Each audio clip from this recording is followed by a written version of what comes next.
think somebody a nerd. No, yeah. Practicing jujitsu for 3 years, he'll put you in a whole chicken wing, Yeah. telling you to relax. I don't got my glasses on. Is that THC fucking shampoo? What y'all doing over here, bro? What's going on? Nice. You want to pan the camera to that? See what they got going. See what they got going. My name is Jack, and I'm 24 years old. In high school, I had a pair of clippers at the house, and I picked them up and I called one of my homies and I messed them up. Growing up, the barbershop, it was a huge part of my life. Huge. My pops, he's an army guy, so he would cut my hair. And then when I got old enough to be like, nah, I don't want you to cut my hair no more, he took me to hair gallery, hair gallery is cool for regular haircuts, but then you go and you try to get like a fade or you want texture or something, you know, you got to go to a barbershop. And so as I got a little bit older, my dad started taking me to a barbershop here in town. I was in college. I was on scholarship to play football. And I just didn't like being a broke college student. My parents were like, before you come home, you're going to have a plan. Like, you're not going to just come home and be a bum. I said, what can I do that they won't drug test me? Do you have any advice to anybody who is wanting to do the same profession? What would you say? To go do it in another city because there's too many barbers here.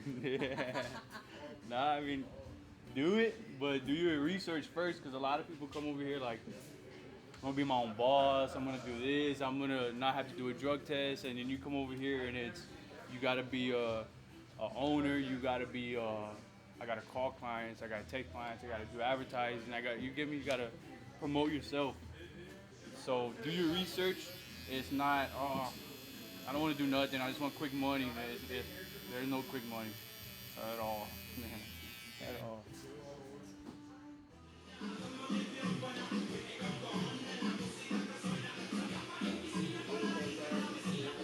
So today we're doing my client's beard, as he requested. Requested a beard trim and a lineup. How long have you been a barber? Me, this is my 8th year as a barber now. I honestly always found an interest in cutting hair. When I was probably 10 years old, it was my mom's rusty scissors in the restroom, and I would just start going with it. I'm like, this looks nice. And then I would go with my cousin who would actually cut hair. She's like, what did you do to yourself? I would always mess up my own hair and my cousin's hair, and then I would get shit from my aunts. Oh, stop cutting my son's hair and all this and that. But now they get free haircuts because they got messed up over the years. You meet a lot of good people, a lot of important people, and you just make connections. I always tell clients take the day off to come get your haircut so you can relax, you know. Some people are like, oh, I'm here on my lunch break, let me get it real quick. Nah, man. No, come enjoy the haircut. I'm already out for the day and getting ready for the night. You see? And I always say that sometimes too when I'm like, dang, all I needed was a haircut. And where do you see yourself in the next 10 years? I really want to be a firefighter. That's going to be my end career. But still cutting hair at the same time. I got to teach my son, my daughter, so they got to continue the trade as well. If anyone wants to become a barber, honestly, it's not that hard. Just commit yourself, and you got to have a passion for it, obviously. If not, you're just going to see it as a job. But yeah. Yes.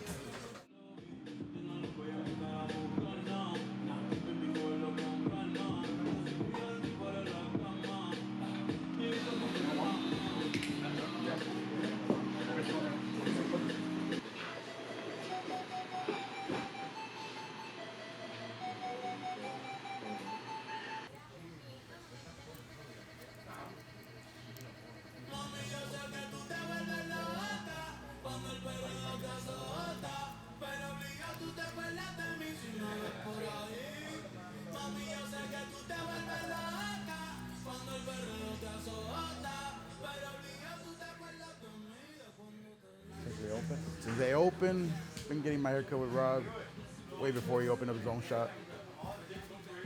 Been following him. Known Rob almost, more than half my life, so. Started off in, barber school. Walked in, I was already running late. I mean, next thing you know, first thing Rob tells me is like, hey man, these guys are saying is like, man, I'd hate to cut that guy's hair because of the way I look. And Rob was just like, man, you guys don't even know this guy. As soon as he told me that when I sat down, it was just nothing but laughs. Gave his cousin a really terrible mohawk when we were in high school.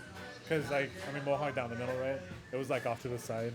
So, Rob, you started off in barber school, or were you cutting hair before that? I wasn't cutting hair before. So you decided to go to barber school. Yeah.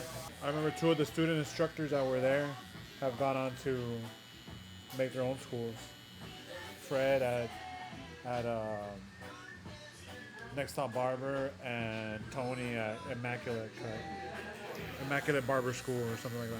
Yeah, we caught up with Fred the other day. He's good people. I like that guy. I don't think that barbering came easy to me, but it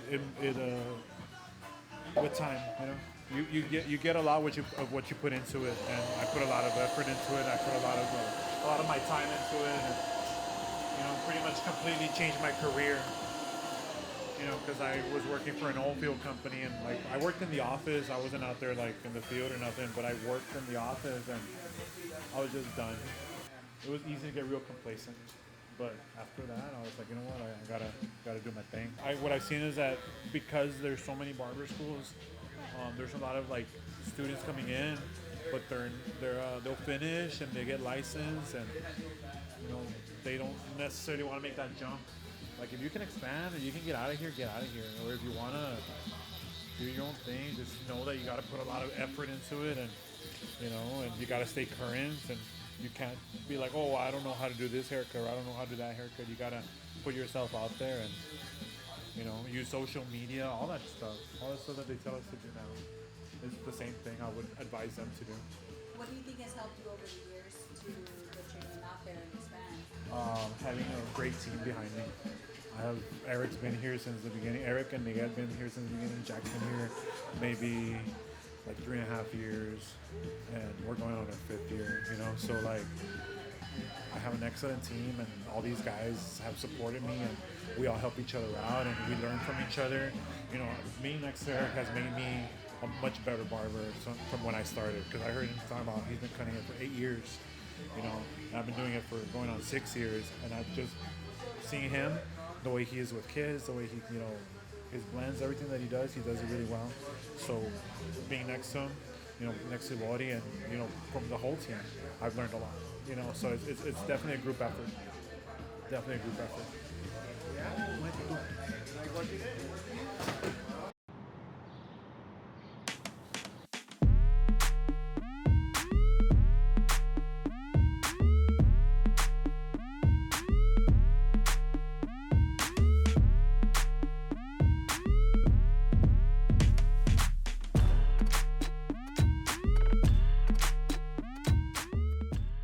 Barbering goes way back, right? So barbering went away like in the early 80s, maybe late 70s, because people started growing their hair. I go back to Guns N' Roses, all those artists, right?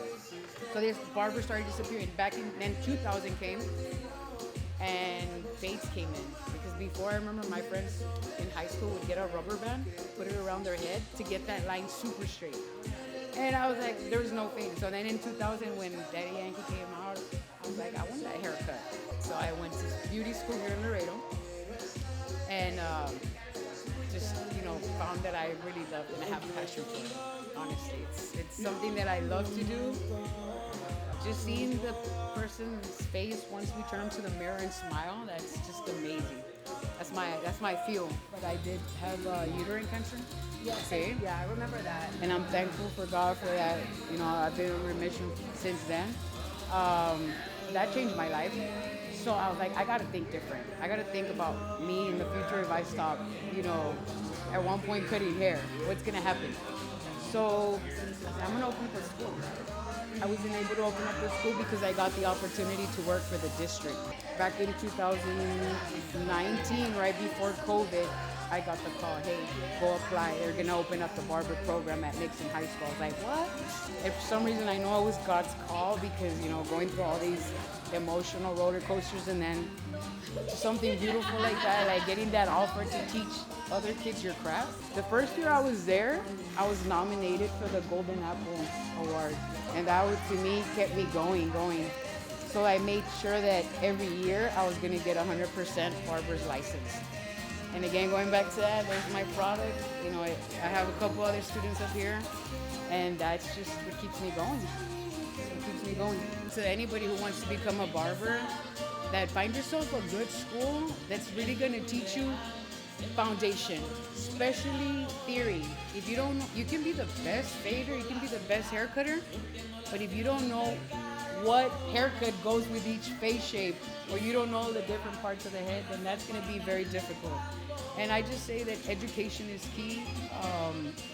So that's the only way you can separate yourself from any other barber or hair cutter. That you're licensed and you know exactly what to give the clients.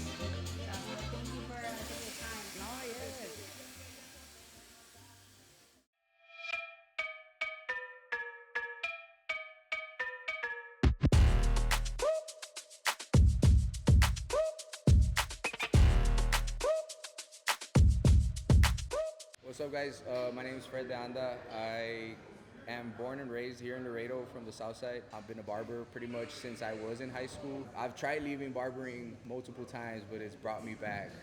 When I was 16, I had cut my cousin's hair. At the time, there was like the comb over look. It was just very popular, the little line and comb over. So I'm at the mall, they asked my cousin, hey, who cut your hair, dude? This guy. Really, you cut hair, yada yada. They asked me for my information. Long story short, they gave me an opportunity when I was really, really young. The way I got my barbershop was a whole nother story. I basically got lucky with a storage unit, like storage wars, kind of. My mom was also the one that pushed me into like actually opening up our doors and helping me like go look for suites, and because I would work out of town in the oil fields, the support is real. Like if you count your neighbors, you count your family, your friends that have been there. I feel a lot of love from the team members, even people that don't work for us anymore, people that opened up their own shops, people that left us. I feel like there's still a lot of love in between. I don't see the industry as haircuts. I see my industry as barbers, as people. If you don't open a barber school, you're never gonna be a millionaire as just a barber. I just kind of realized, well, you know, I need to make the bread for the bread factory or something like that, and we need to have a continuation of barbers coming in, and more importantly, if I can grab them from the start and teach them to the point where I like it, where I'm comfortable sending my customers, then I think it's a win-win situation, you know. And then you start actually realizing, hey, well, then once you get financial aid, then, you know, it's a very secure business. I feel like God really wants me here, focusing on the people. And through barbering is where I've learned that my problems are honestly this big compared to like some customers that are walking in with a big smile on their face. I would cut this customer every week. I was going through like a breakup and I thought my world was ending. Customer comes and tells me, hey Fred, this is gonna be the last time I see you, dude. I'm gonna die in like a week or two. And I'm like, about 2 weeks later, the kid walks in with his mom that I had never met. She comes in, she's like, yeah, he passed away. He had like a terminal cancer. Like, what? If you're a barber long enough, you'll start realizing that your problems are like this small compared to a lot of people's. Yeah, that's the love of barbering, I guess. Where it's the people. For me, it's the people. I'm an only child, so I guess maybe I'm like looking for friends or looking for, you know, brotherhood, etc. And I really think like God also put me in this career path because of that. Because I always felt like I was alone, you know. As a barber, I feel like I have so many. My customers, I don't consider them customers. I consider them friends, you know. Love you, friend. Just be quiet, dog. I do think a lot of people don't know about like that whole history of barbering, how they were surgeons and the colors of the barber pole. That, you know, if you guys want to learn something, white stands for bandages, the blue is for veins, and the red is for blood.